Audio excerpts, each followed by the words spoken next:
Sem dúvida é um momento lindo ver as nossas crianças se apresentando aqui à frente e naturalmente que isso traz alegria para os pais, por vê-los aqui louvando, cantando. Mas o trabalho ele é feito no dia a dia, não é? Com as nossas professoras aqui, investindo nas crianças, trabalhando com elas, e quando os pais trazem e elas participam, então elas crescem neste ambiente saudável e assim podem, de fato, louvar ao Senhor.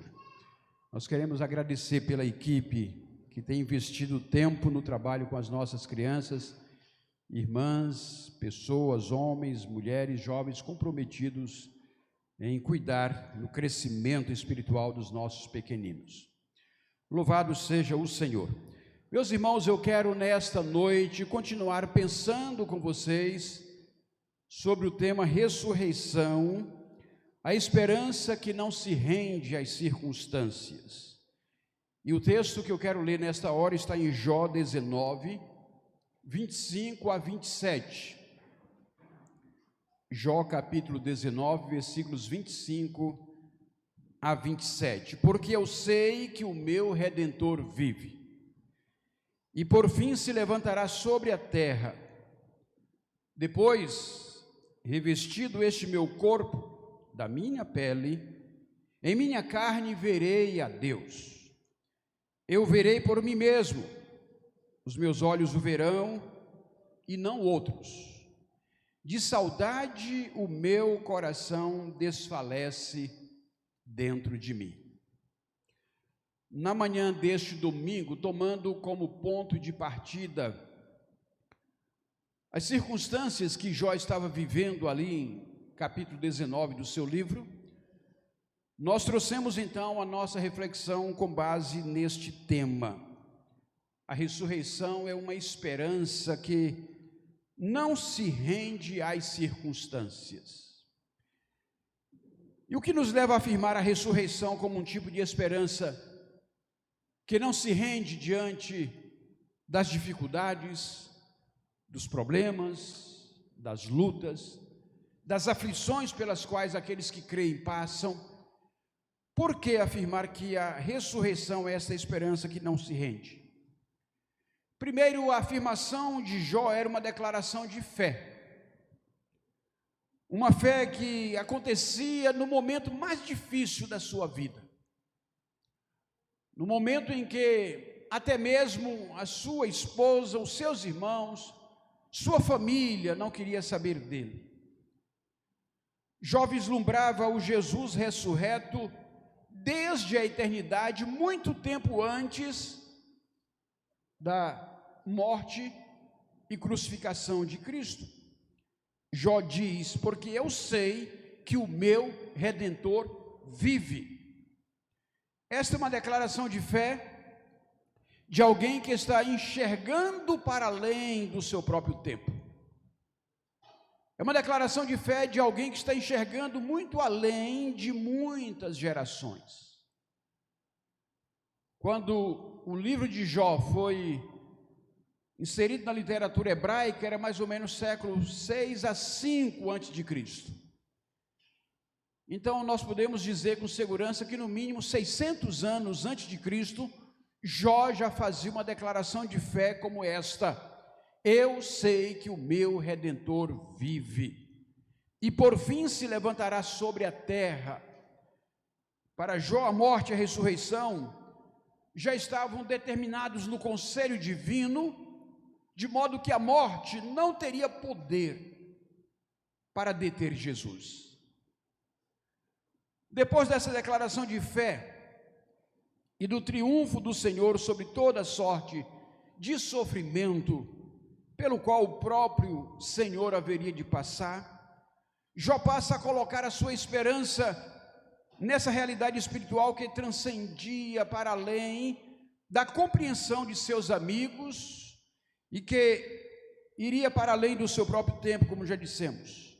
E ele diz: depois revestido este meu corpo da minha pele, em minha carne verei a Deus. Ele passa a falar de um tempo que para ele era futuro. Para nós ainda é futuro a expectativa da volta gloriosa do Senhor. Para nós ainda é futuro a certeza que um dia Ele voltará de forma retumbante e vitoriosa para fazer o resgate dos seus. Mas para nós é passado a questão da ressurreição. Para Jó era futuro, mas nós cremos que a ressurreição de fato já aconteceu. Por isso que nós estamos aqui hoje reunidos para celebrar. Então ele passa a falar deste tempo, ele está falando de como serão os filhos de Deus após ele e nós atravessarmos as dificuldades desta vida, as circunstâncias que nos afetam, os problemas que nos afligem. Para você que não é familiarizado com o livro de Jó, nós mencionamos rapidamente hoje pela manhã. Ele era um homem próspero, rico, influente, um homem de negócios, um homem de uma família numerosa, um homem de muitos rebanhos, e de repente, no efeito cascata, ele foi perdendo cada uma daquelas coisas. Na sua cabeça hoje você conhece o Ike Batista. Pensa nesse cidadão brasileiro que estava lá no topo da lista de Forbes e de repente está lá embaixo, sem nada. Jó viveu uma situação muito pior do que aquela que o Ike Batista vive. Os sofrimentos de Jó faziam parte de uma permissão de Deus para que Satanás provasse a sua fé. Ainda que Jó atribuísse a Deus os males que lhe afligiam, nós sabemos pela literatura bíblica que Satanás foi quem infringira aquele tipo de sofrimento, e sob a permissão de Deus. Para quê? Para testar a fé de Jó. E aqui eu faço uma aplicação para você que talvez esteja num momento difícil, e você pensa: Deus esqueceu de mim, Deus me abandonou, Deus não olha para mim. Eu quero dizer para você que às vezes o sofrimento faz parte da pedagogia de Deus para trabalhar conosco. As adversidades muitas vezes vêm ao nosso encontro, não é para nos desestimular de crer, mas muitas vezes é para nos fortalecer na capacidade de continuar crendo a despeito das circunstâncias. Você que deixa de orar na hora que o problema aparece, você que deixa de clamar na hora que está com uma dificuldade, você não sabe o quanto você erra fazendo isso. Se as dificuldades aparecem, se os problemas estão no caminho, ora mais, louva mais, adora mais, confia. Deus vai chegar com solução, porque muitas vezes a dificuldade é uma forma que Ele tem de trabalhar conosco e de nos tornar melhores do que aquilo que somos. Jó passou pelo que passou. E a Bíblia mostra que no final ele foi restituído em tudo que perdera, e a sua vida foi plenamente restaurada. Em meio às suas perdas, às suas enfermidades, às suas lutas com a sua casa, com a sua família, com os seus negócios, no enfrentamento de suas tribulações, você precisa seguir o exemplo de Jó. Mantenha sua fé no Redentor. Ele vive, Ele é eterno. A morte não teve nem tem o poder de detê-lo. Acredite, Ele ressuscitou. Jó morreu nessa confiança, Jó morreu nessa esperança, e por fim se levantará sobre a terra. Ele já estava falando de ressurreição, num tempo que ela ainda estaria, que a própria morte lhe estaria por acontecer. Essa já não é mais uma esperança futura para nós, como foi para Jó. Ele ressuscitou, e hoje nós podemos celebrar este grande acontecimento. Acredite também na restauração daquilo que Satanás está tentando roubar da sua vida. As circunstâncias, as adversidades não terão o poder de impedir aquilo que Deus determinou para você. Eu lhes dou a vida eterna e ninguém lhes arrebatará das minhas mãos, é a promessa do Senhor. Aquele que está em Cristo é uma nova criatura, as coisas velhas já passaram, eis que tudo se fez novo. Se você está em Cristo, você é essa nova criatura que haverá de receber a restauração que o Senhor reserva para os seus filhos. Jó dizia: depois, revestido este meu corpo da minha pele, em minha carne verei a Deus. Num certo momento das dificuldades de Jó, ele diz: eu sou pele e osso. Apenas a pele dos meus dentes permanece aqui. Então, Jó está dizendo: olha, isso aqui um dia vai passar, e Deus um dia vai restituir, e na minha carne, restaurado por Ele, eu verei a Deus. Uma visão semelhante a que Jó teve foi aquela que João teve na ilha de Pátimos. Apocalipse 21, de 1 a 5, vai nos dizer: e vi novo céu e nova terra, pois o primeiro céu e a primeira terra passaram, e o mar já não existe. Vi também a cidade santa, a nova Jerusalém, que descia do céu da parte de Deus, preparada como uma noiva enfeitada para o seu noivo. Então ouvi uma voz forte que vinha do trono e dizia: eis o tabernáculo de Deus com os seres humanos. Deus habitará com eles, eles serão povos de Deus, e Deus mesmo estará com eles e será o Deus deles. E lhes enxugará dos olhos toda lágrima, e já não existirá mais morte, já não haverá mais luto, nem pranto, nem dor, porque as primeiras coisas passaram. E aquele que estava sentado no trono disse: eis que faço novas todas as coisas. E acrescentou: escreva, porque estas palavras são fiéis e verdadeiras. Jó e João estão falando de uma mesma coisa em tempos muito distantes e diferentes um do outro. Jó está falando numa perspectiva de futuro. Eu verei por mim mesmo, os meus olhos o verão e não outros. De saudade o meu coração desfalece dentro de mim.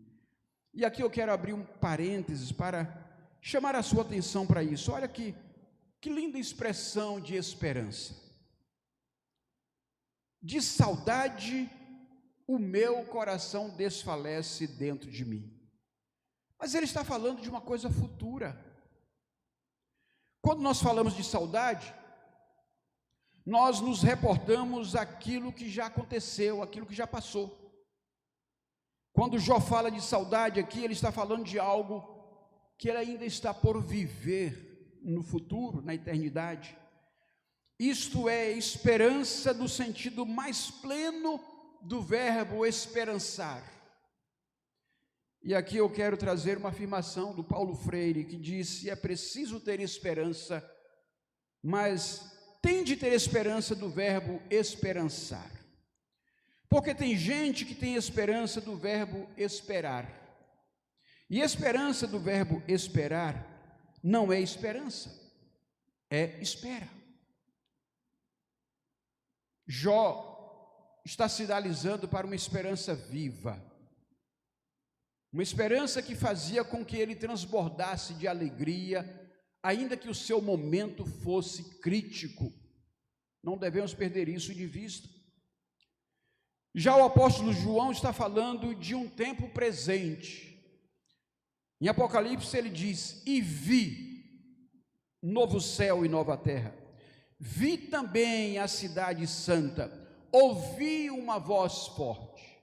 Ele está falando daquilo que ele está vivendo naquele momento, numa dimensão da eternidade.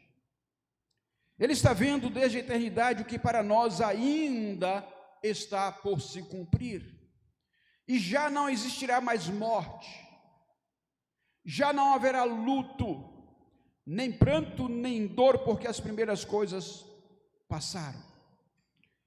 E para autenticar toda a visão que João estava descrevendo, vem a afirmação daquele que está sentado no trono.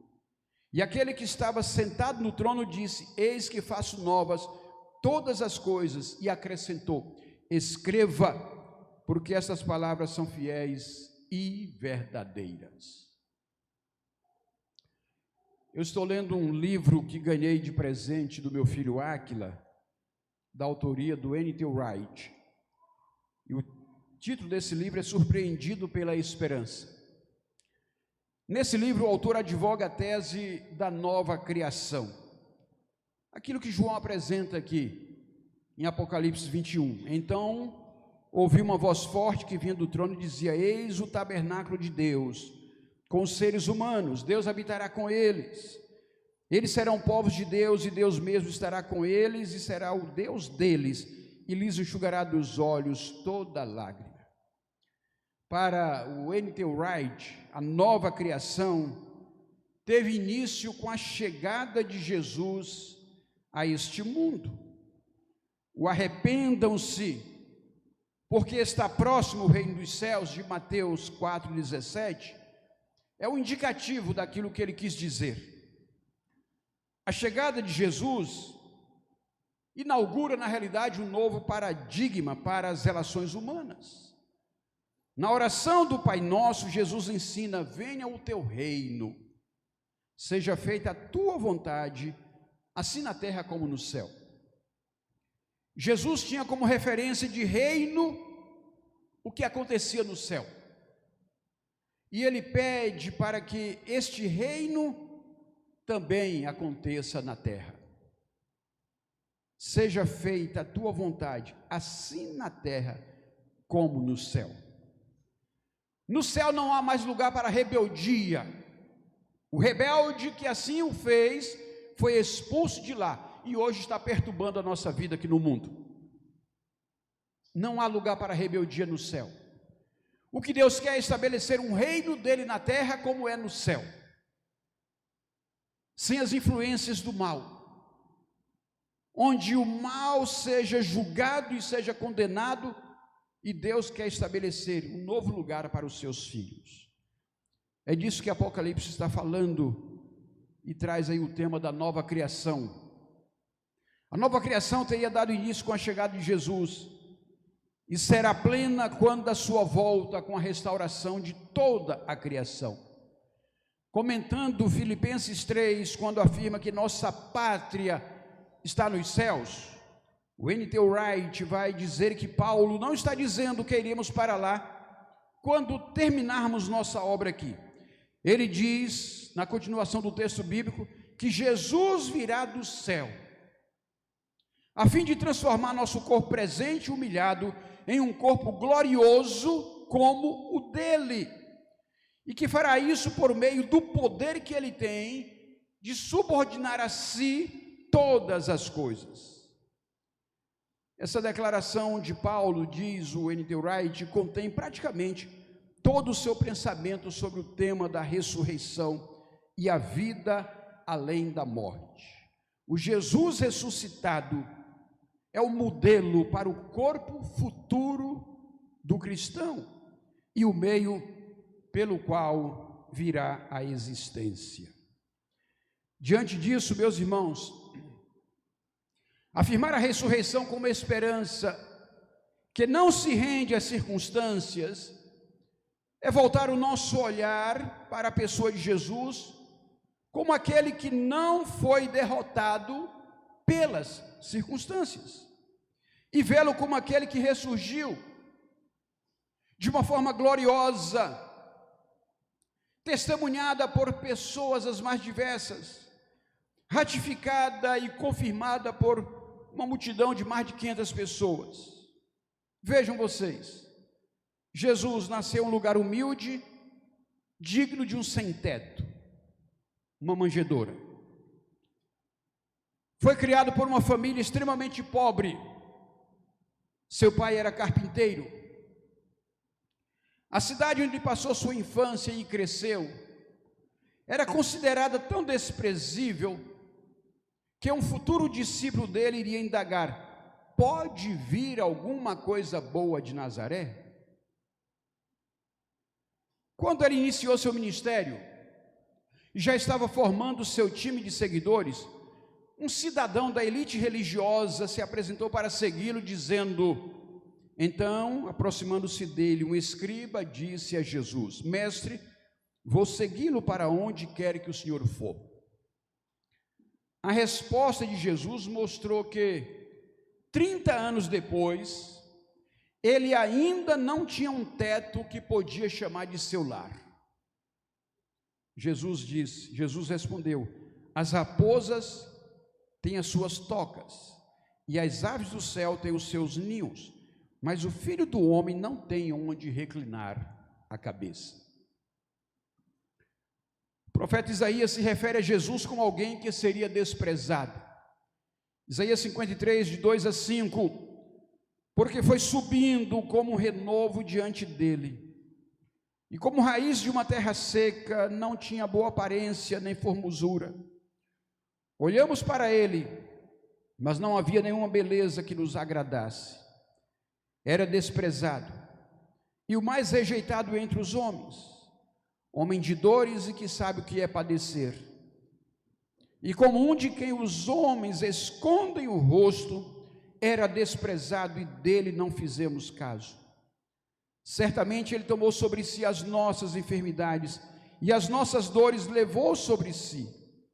E nós o considerávamos como aflito, ferido de Deus e oprimido. Mas ele foi traspassado por causa das nossas transgressões e esmagado por causa das nossas iniquidades. O castigo que nos traz a paz estava sobre ele, e pelas suas feridas fomos sarados. Jesus foi traído por alguém em quem ele investira a sua vida: Judas. Na hora em que ele mais precisava de apoio dos seus discípulos, ele foi abandonado por todos eles na hora da sua prisão. Aquele que pouco tempo atrás tinha afirmado que estava pronto para ir com ele até a morte, o negou por 3 vezes.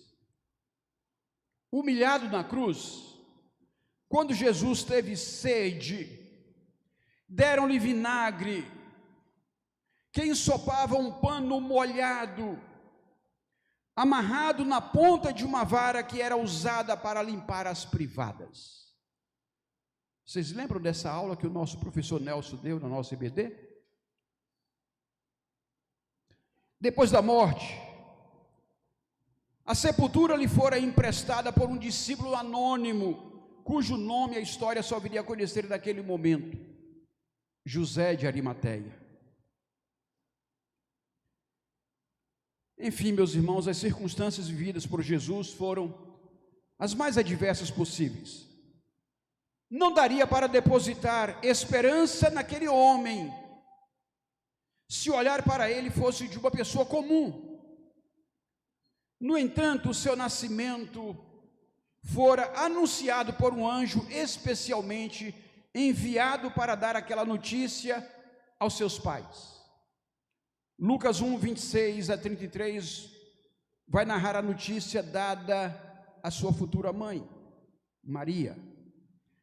No 6º mês, o anjo Gabriel foi enviado por Deus a uma cidade da Galileia chamada Nazaré, a uma virgem que estava comprometida a casar com um homem da casa de Davi, cujo nome era José. A virgem se chamava Maria. E aproximando-se dela, o anjo disse: salve, agraciada, o Senhor está com você. Ela, porém, ao ouvir esta palavra, perturbou-se muito e pôs-se a pensar no que poderia significar esta saudação. Mas o anjo lhe disse: não tenha medo, Maria, porque você foi abençoada por Deus. Você ficará grávida e dará à luz um filho, a quem chamará pelo nome de Jesus.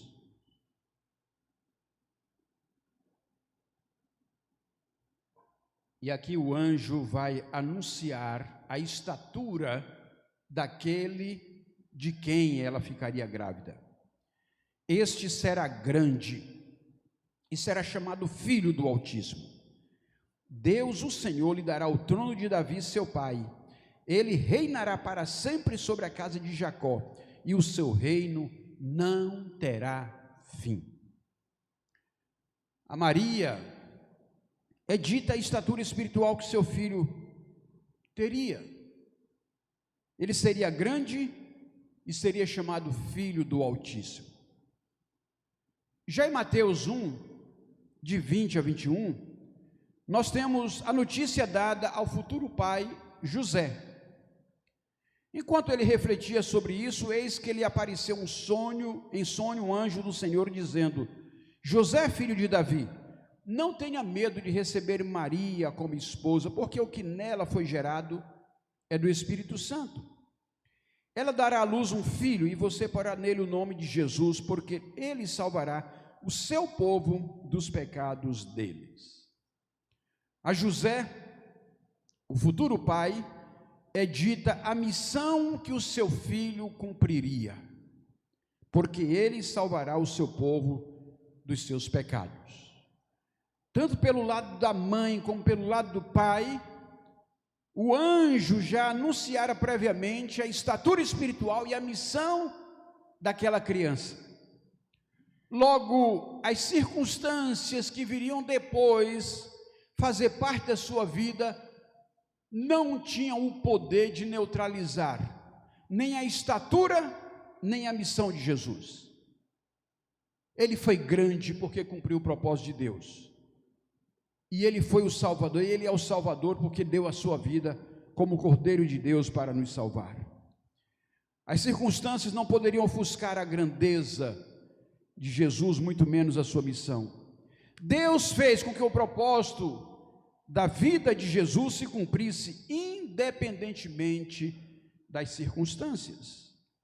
Podemos dizer que elas atenderam a um propósito de Deus, o Pai. Jó e Jesus vão se encontrar na história de suas vidas, no sentido que nenhum mal que Satanás intentou contra ambos triunfou. A vitória final, meus irmãos, não é do nosso inimigo. A vitória final é do mesmo Deus que restaurou a sorte de Jó, devolvendo a ele em vida tudo aquilo que ele perdera ou aquilo que o diabo roubara. A vitória final é do mesmo Deus que da sepultura levantou Jesus, colocando na informação dos anjos dada a Maria e as demais mulheres o brado da vitória que ele teve naquele momento. Ele não está aqui, ressuscitou. Este foi o grande brado de vitória que os anjos proclamaram.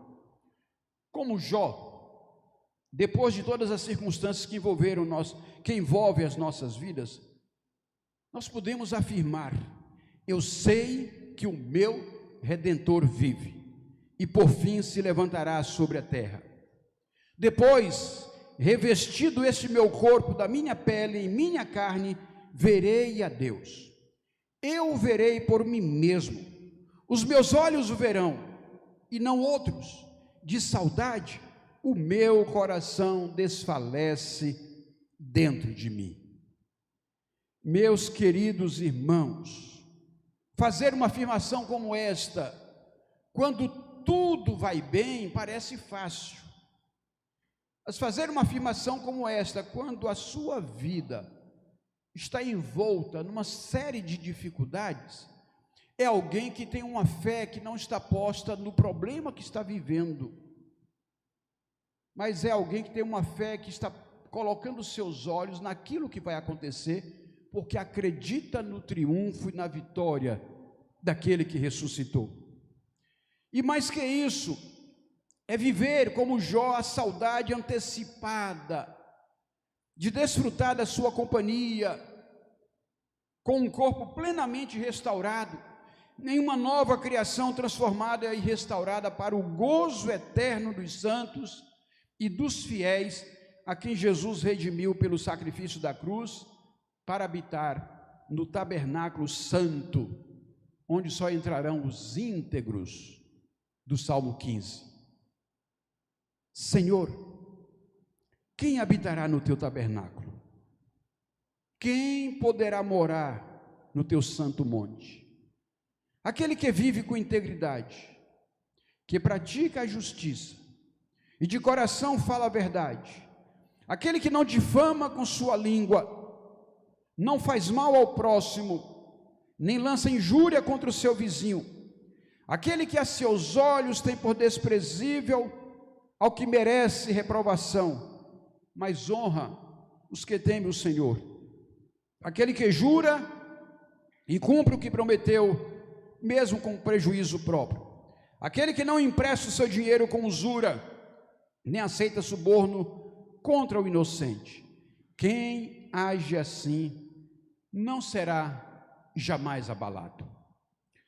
A vida cristã, meus queridos irmãos, muito mais do que apenas ou meros discursos, ela se traduz em um jeito de viver os valores do reino. O Salmo 15 nos coloca diante da realidade daquilo que deve ser o estilo de vida do cristão, aquilo que deve ser o estilo de vida de um cidadão do reino de Deus. Isso aqui está nos chamando para um exercício da prática dos valores do reino em um mundo que jaz no maligno, mas que Jesus veio para implantar neste mundo os valores do reino de Deus, assim como é no céu. Que nós possamos tomar a ressurreição de Jesus como um alento de esperança que nos mostra a vitória do bem sobre o mal, que nos mostra a vitória da vida sobre a morte, que nos mostra a vitória do Salvador sobre o pecado, que nós possamos tomar a ressurreição como esses elementos, mas também que nós possamos tomar consciência de que essa ressurreição foi para formar um povo que Deus chama de propriedade dele, para que este povo viva os valores do reino de Deus, influenciando este mundo segundo esses valores para a glória dele e não para a nossa glória. Que nós tenhamos essa consciência e que a ressurreição seja não apenas um acontecimento que ficou lá atrás, que é lembrado nas mensagens, que é lembrado nos banners que são divulgados e enviados aos amigos, que nós tenhamos a ressurreição não como um ato meramente da história, mas tenhamos a ressurreição como um ato em que Jesus está vivo, reina sobre nós e nos chama para fazer parte do seu reino, e o seu reino tem valores muito bem definidos, e que nós possamos então pautar nossa caminhada por esses princípios, por esses valores e para a glória de Jesus. Amém. Convido você para ficar em pé e orar comigo neste momento. Enquanto isso, vou pedir que Felipe já vá se aproximando aqui, por gentileza. Pai, eu quero bendizer ao Senhor, dar graças pelo privilégio que temos de refletir na Tua palavra, entendendo que o Senhor a deixou, ó Deus, revelada e escrita para a orientação dos Seus filhos.